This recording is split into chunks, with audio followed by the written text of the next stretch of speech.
The Russian president says a military operation is now underway. Russia overnight launched its long-anticipated attack on Ukraine. In breaking news, Russian forces have launched an attack on the Ukrainian capital. We have the Ukrainian foreign minister saying that Putin is launching a full-scale invasion.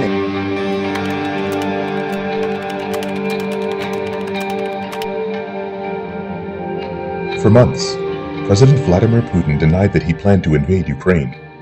But in the early hours of February 24th, Russian troops invaded the country from 3 different directions.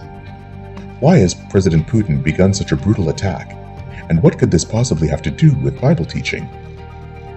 Almost 200 years ago, in the city of London, England, a man named John Thomas discovered from his study of Bible prophecy that just prior to the return of Christ, Russia will use its military might to conquer much of Europe and the Middle East. These conquests will lead up to a battle that the Bible calls Armageddon.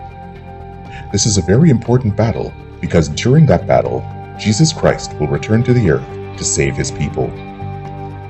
Mr. Thomas was so sure of his discoveries that in 1850 he wrote, "When Russia makes its grand move for the building up of its image empire, then let the reader know that the end of all things, as at present constituted, is at hand." But what was it in the Bible that brought Mr. Thomas to say that Russia will invade much of Europe and the Middle East? A quick search reveals that Russia is not mentioned by its current name in the Bible. But in the book of Ezekiel, in chapter 38, we read of a tyrannical leader referred to as Gog, who is the leader of Rosh, or Rus, which historians tell us undoubtedly refers to the Russians. This Russian leader, his people, and a group of other nations act together to invade multiple countries and ultimately attack Israel.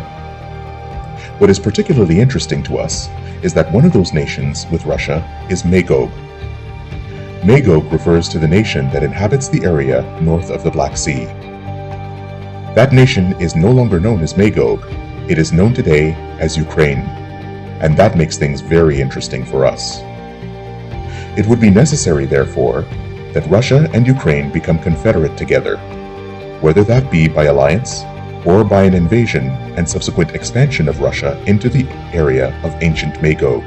And if President Putin has his way, that is exactly what is going to happen. Ukraine will come under Russian control and ultimately be a part of the invasion of Israel. There is a prophecy in Daniel 11, which also talks about Russia's grand move to build up its empire, which says that at the time of the end, this group of nations will come against Israel and attack God's people. But how could such a great army overflow into the Middle East and overcome the nation of Israel? Obvious routes into Israel include passage by land, air, and sea. Incredibly, in 2008, as the world was distracted by the Summer Olympics in Beijing, Vladimir Putin invaded Georgia and took control of strategic passages through the Caucasus Mountains. Then, in 2014, Russia annexed Crimea, providing them with access to the strategic port of Sevastopol on the Black Sea. Both were important steps toward fulfilling Bible prophecy. According to the Bible, the invasion of Ukraine is just the beginning of Russia's ambitions. Ultimately, Russia, as the head of a great confederacy, will set its sights on the land of Israel. When that happens, Zechariah 12 tells us that they will meet their end in a great battle. The nations that come against Israel will be destroyed by none other than Jesus Christ, who will have returned to earth to deliver God's people, who will finally recognize their true Messiah. Students of Bible prophecy are not at all surprised by Russia's grand ambitions.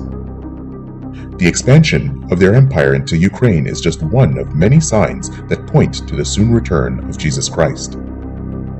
All is not without hope.